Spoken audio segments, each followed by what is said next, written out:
To speak of John Lennon's voice is to speak of one of the most distinctive sounds in modern music. It's easy if you try. It was a voice that could slide from tender vulnerability to a raw, serrated edge, embodying the intensity that made the Beatles not just a band, but a phenomenon. While Lennon is often remembered as a songwriter of rare insight, it is his voice, urgent, biting, and at times startlingly fragile, that remains a cornerstone of his legend. And yet, on one fateful day in 1963, that voice nearly met its match, all in the name of rock and roll.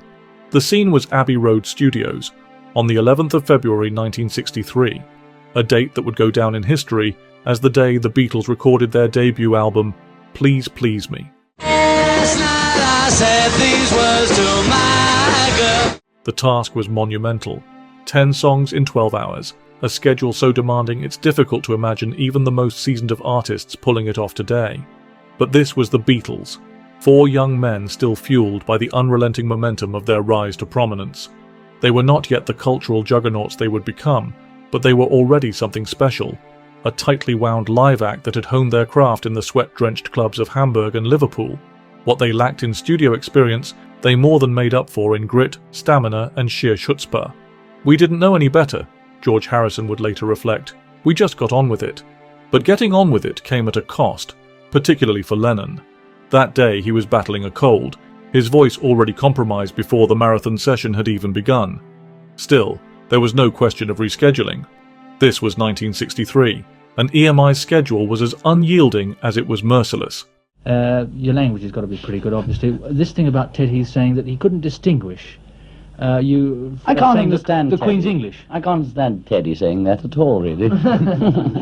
There were no second chances, no allowances for illness or exhaustion. Lennon would have to push through, his voice be damned.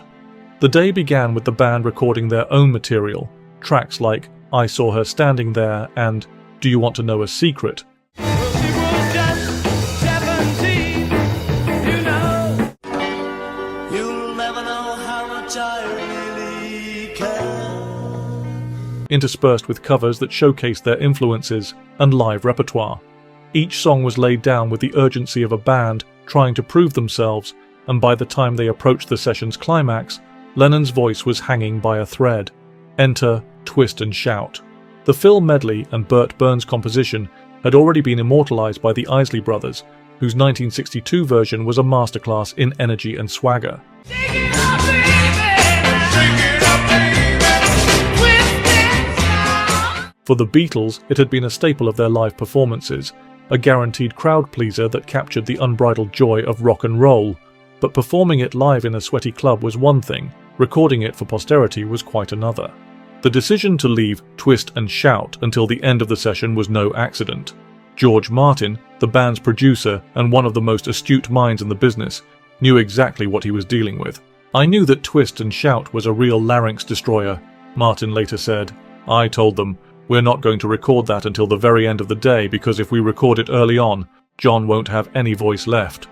They latched on very quickly to what worked and what sold, and they were very commercial in their minds. I mean, so they got voicings like that. They knew excited people. They knew that it excited people when they shook their heads. They were all pretty calculated stuff. By the time they got to it, Lennon's voice was, by his own admission, already knackered. But there was no turning back. The Beatles were on the clock, and this was their moment to deliver something extraordinary. With no room for error, Lennon took a swig of milk, a desperate, if questionable, attempt to soothe his throat, and stepped up to the microphone. What followed was less a vocal performance and more an act of sheer willpower. "The last song nearly killed me," Lennon recalled years later. "My voice wasn't the same for a long time after. Every time I swallowed, it was like sandpaper." Listening to the recording, it's easy to believe him. His voice crackles and snarls, each note carrying the weight of his exhaustion and determination. Shake it up, baby. It's a performance that feels almost too raw, too unfiltered, as if we're intruding on something deeply personal. Paul McCartney, ever the diplomat, summed it up in his typically understated way. "We started about noon and finished at midnight, with John being really hoarse by the time we got to Twist and Shout."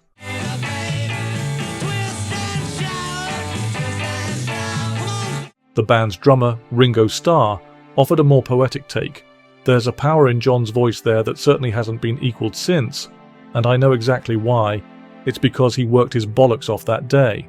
We left Twist and Shout until the very last thing, because we knew there was only one take.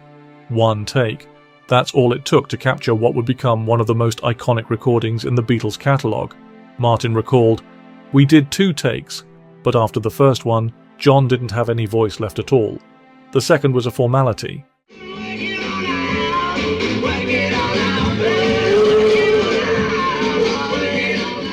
We used the first, and it was good enough for the record. But good enough hardly does it justice.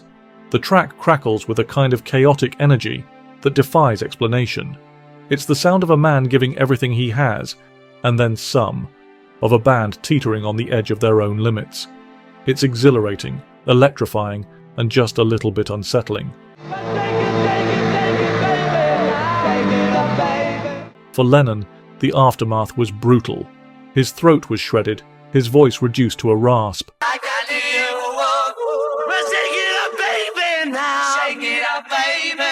Twist and shout, twist and shout. Come on, come on, come on, come on, baby now. Come on, baby. Come on and work it on out. I was always bitterly ashamed of it because I could sing it better than that, he admitted later. But now it doesn't bother me. You can hear I'm just a frantic guy doing his best. And yet, despite his reservations, Twist and Shout became a defining moment for the Beatles. It was a staple of their live performances, a highlight of their BBC sessions, and a showstopper on The Ed Sullivan Show. They made an album in a night, and, listen to Twist and Shout, and you can hear them barely able to get there, but great records. It encapsulated everything that made them great: their energy, their charisma, their ability to turn a simple pop song into something transcendent. Lennon's relationship with the song, however, remained complicated. He often expressed discomfort about performing it when black artists were on the bill, saying in 1963, "It doesn't seem right, you know." I feel sort of embarrassed. It makes me curl up. I always feel they could do the song much better than me. But whether he liked it or not, Twist and Shout became a part of his legacy, a testament to his resilience and his willingness to push himself to the brink for the sake of his art. It's a reminder that even the greatest performers are, at their core, human, vulnerable, fallible, and all the more compelling for it. In the years that followed, Lennon's voice would evolve. I'm sorry that I made you cry. So is my hair.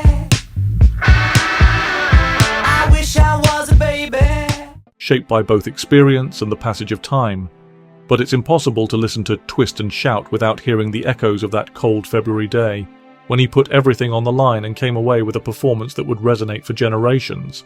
And so, the story of Twist and Shout is not just the story of a song, it's the story of an artist, a band, and a moment in time. It's messy, imperfect, and utterly unforgettable, just like Lennon himself.